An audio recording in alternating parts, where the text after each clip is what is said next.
Okay, I'm going to do a quick take right now on the issues with the Democratic Party. And if you just watched the live stream that I had with Zero Cool or any of my other stories lately, I think you can kind of get the sense that that's not really the issue here. You have these two pollsters, and I picked this up from a New York Post article that was talking about this opinion piece by Mark Penn and Andrew Stan, who are two Democrats that are kind of like on the right wing of sorts, or I guess you could call them the center. And they're saying, move back to the center. Let's read a little of it. It says, the path back to power for the Democratic Party today, as it was in the 1990s, is unquestionably to move to the center and reject the siren calls of the left, whose policies and ideas have weakened the party. In the early 1990s, the Democrats relied on identity politics, promoted equality of outcomes instead of equality of opportunity, and looked to find a different government solution for every problem. 3 years of leftward drift by the Democrats culminated in Republican control of the House under Speaker Newt Gingrich. President Clinton moved the party back to the center in 1995 by supporting a balanced budget, welfare reform, a crime bill that called for providing 100,000 new police officers, and a step-by-step approach to broadening health care. Mr. Clinton won a resounding re-election victory in 1996, and Democrats were back.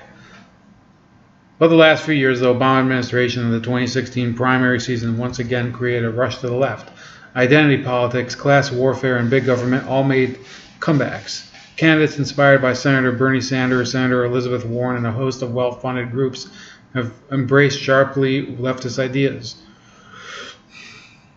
But the results of the voting booth have been anything but positive. Democrats lost over 1,000 legislative seats across the country and control both houses of Congress during the Obama years, and in special elections for Congress this year, they failed to take back any seats held by Republicans. Central to Democrats' diminishment, diminishment I don't think is a word, has been their loss of support among working class voters who feel abandoned by the party's shift away from the moderate positions on trade and immigration, from backing police and tough anti-crime measures, from trying to restore manufacturing jobs. They saw the party being mired too often in political correctness, transgender bathroom issues, and policies offering more help to undocumented immigrants than to the heartland.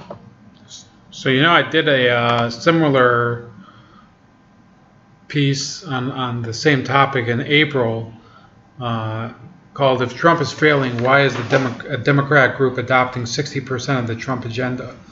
on this Real Clear Politics article by Brian Dean Wright. And essentially what these guys are doing is a lot of the same things. They're trying to say, well, in order to defeat Trump, we have to do the same thing as he did.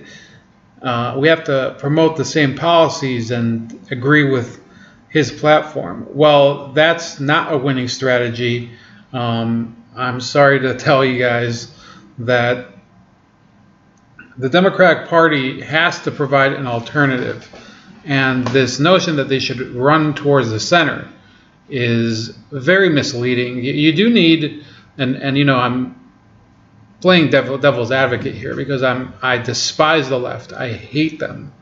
Apart from a few exceptions who are, you know, personality exceptions like H.A. Goodman, and to a certain extent his nemesis Jordan Chariton, and Tim Black. I really do like his show. Him and H.A. Goodman, I like their shows. I just do. Jimmy Dore has a nice show. But the left I generally despise. I despise their ideas. I despise their approach to everything. But you still need, in a functioning democracy, you need a second approach, an opposing approach. And I think that these guys don't know what the hell they're talking about. You can't have two choices that are exactly the same. That's what they were rebelling against. That was their real problem. I mean, the identity politics were a small difference between the Democrats and the Republicans. the trade policies that Bernie Sanders supported are really popular.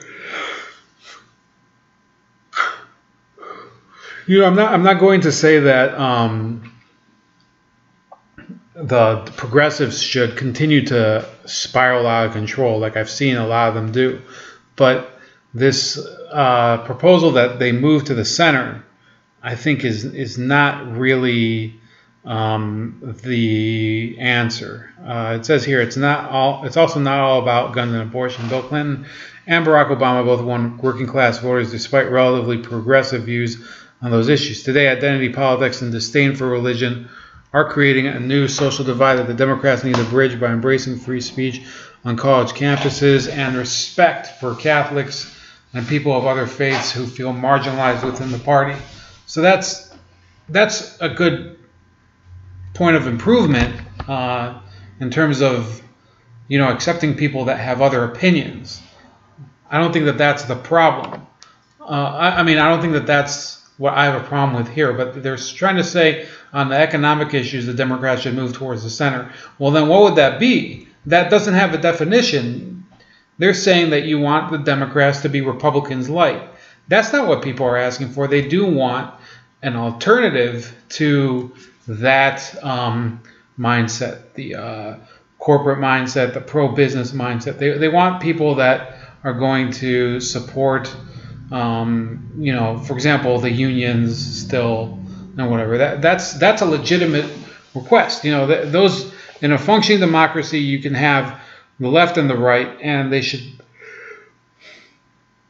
have fairly consistent definitions. It shouldn't be an issue where you can't tell one from the other, like this Joe Manchin, who you can't tell sometimes by, unless you would have the graphic on screen, you might be able to mistake him for a Republican.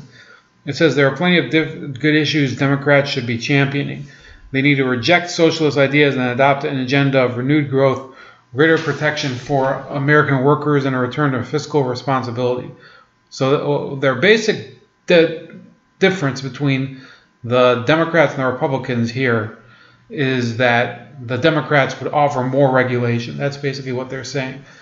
Repairing and expanding infrastructure, a classic Democratic issue, has been hijacked by President Trump, meaning Democrats have a chance to reach across the aisle to show they understand that voters like bipartisanship. You know, and this just keeps going. It says Americans are looking for can-do Democrats in the mold of John F. Kennedy and Bill Clinton, leaders who rose above partisanship to unify the country, who defended human rights and equality passionately, and who also encouraged economic growth and rising wages. That is the road back to relevance in the White House for the Democrats. No, it's not. I don't think that, given the current personalities are in the party, they could pull it off. I'd say it's at least worth exploring for them. I don't know if it's going to work. It's worth exploring for them, installing a person who subscribes to a lot of these loopy beliefs that you know, it's weird to advocate for it, but the Democrats are now a party that the majority of its backers support some form of socialism within the economic, you know, the economic playing field right now in America. They do not want Republican light. It's a fact. I'm not going to deny it. Jimmy Dore would probably, he's probably going to do a video on it, and I'm expecting it.